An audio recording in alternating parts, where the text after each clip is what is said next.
Pada zaman Rasulullah SAW, uang dinar dan dirham telah digunakan sebagai alat pembayaran dalam transaksi perdagangan. Uang dinar dan dirham dikenal sejak zaman Romawi dan Persia masa Rasulullah SAW dan para sahabat.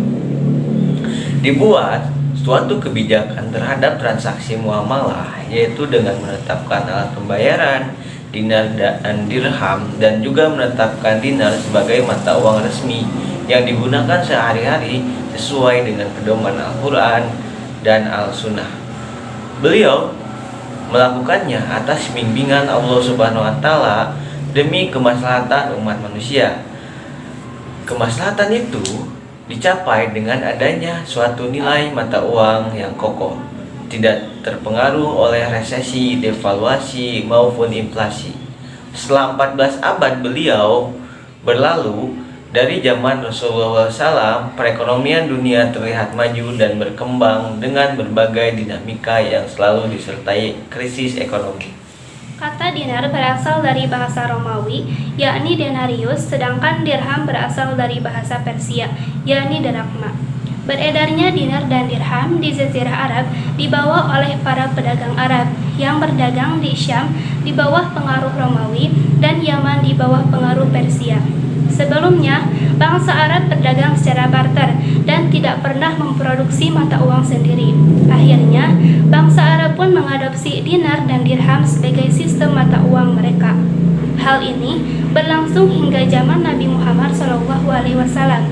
Ketika itu, Nabi Muhammad selain menetapkan dirham dan dinar sebagai alat tukar yang sah dalam perniagaan, juga menstandarkan 3 jenis dirham yang beredar kala itu menjadi satu jenis dirham, yakni dirham 14 karat. Dinar yang menjadi nilai alat tukar uang umat Islam pada masa lalu memiliki nilai intrinsik berupa emas. Para ahli sejarah pun mencatat adanya alat tukar tersebut membuat nilainya stabil dengan nilai alat tukar lainnya. Dalam proses penimbangan bobot dinar dan dirham sendiri, Nabi Muhammad SAW dibantu oleh seorang sahabatnya, yakni Arqam bin Abi Arqam. Dia adalah seorang ahli tempa emas dan perak pada masa itu. Adapun dinar pertama milik pemerintahan Islam baru lahir ketika masa pemerintahan Abdul Malik bin Marwan, tepatnya sekitar 50 tahun pasca wafatnya Nabi Muhammad. Adapun bobot atau berat dinar Abdul Malik bin Marwan mengacu pada solidus, yakni mata uang Romawi Bizantium yang lazim beredar saat itu. Ia tidak membuatnya berdasarkan standar miskol yang biasa digunakan pada zaman Nabi Muhammad SAW.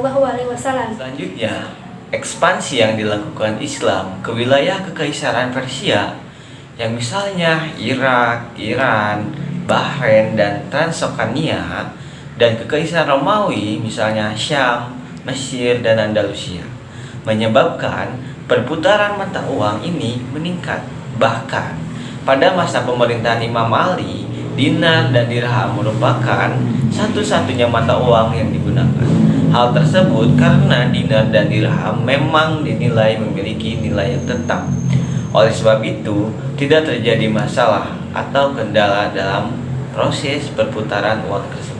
Secara makro, penggunaan dinar dirham menciptakan sistem moneter yang adil dan berjalan dengan harmonis dengan sektorial.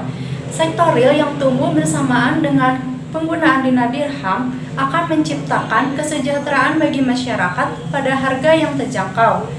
Pertumbuhan ekonomi secara mikro diharapkan menekan berbagai masalah sosial seperti kemiskinan, pengangguran, dan kesenjangan ekonomi lainnya. Penggunaan dinar dirham dalam suatu negara akan mengeliminasi risiko mata uang yang biasa dialami negara yang bersangkutan. Apabila dinar dirham digunakan oleh beberapa negara dengan mayoritas penduduk Islam, diprediksikan akan mendorong terwujudnya blok perdagangan Islam antar negara. Dalam sejarah penggunaan dinar dirham di Indonesia, mata uang emas dan mata uang perak pernah dibuat dan berlaku sebagai mata uang resmi di Nusantara lebih dari 600 tahun, dari 1302 sampai 1942. Sejak abad ke-14, nenek moyang bangsa Indonesia telah akrab dengan kedua jenis mata uang ini. Dinar dan dirham pernah mendominasi pasar-pasar di sebagian besar Nusantara, antara lain di Samudra Pasai, Malaka, Banten, Cirebon, Demak, Tuban, Gresik, Goa, dan Kepulauan Maluku. Dinar dibuat juga oleh Kerajaan Goa pada tahun 1595 dan juga Kesultanan Mataram pada tahun 1600-an. Saat pendudukan pemerintah Hindia Belanda di Indonesia, mereka mengakui dan memproduksi dinar dan dirham sebagai mata uang yang sah selama 116 tahun. Perkembangan di dunia, umat muslim telah mengupayakan pemakaian kembali dinar dirham bersama-sama dengan fulus, baik untuk keperluan pembayaran zakat maupun bermuamalat. Sejumlah umat Islam di benua Eropa mulai menerbitkan dinar dan dirham yang dicetak untuk pertama kalinya di Granada, Spanyol tahun 1992 hingga tahun 2012.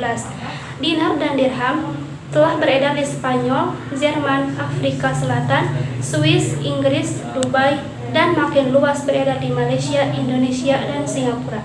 Sejak tahun 2000, Umar Ibrahim Padilo dan mantan PM Malaysia Mahathir Muhammad terus mensosialisasikan pemakaian dinar dan dirham di dunia internasional. Di Malaysia, sejak tahun 2007, pemerintah negara Kelantan secara resmi menggunakan dinar dan dirham dalam kebijakan ekonominya, mencetaknya dan mengedarkan melalui Aranhu, yaitu perusahaan milik pemerintah negara Kelantan. Di Dubai, telah berdiri suatu lembaga yang menyelenggarakan penyimpanan dan pembayaran antar akun menggunakan dinar dan dirham yang didukung oleh Kerajaan Dubai yang menggunakan versi online-nya yakni e-dinar. Sejak tahun 2002, dinar dan dirham juga telah beredar dan digunakan oleh kaum muslim di Indonesia, meski dalam skala terbatas. Penggunaan dinar dan dirham di Indonesia sebagai media transaksi cepat atau lambat akan berpengaruh terhadap perekonomian negara karena dapat membuat tergerusnya nilai tukar rupiah di negara sendiri. Dalam Undang-Undang Nomor 7 Tahun 2011 bahwa di Indonesia tidak berlaku mata uang lain sebagai sarana transaksi atau alat tukar. Penggunaan mata uang lain di Indonesia juga diancam pasal pidana.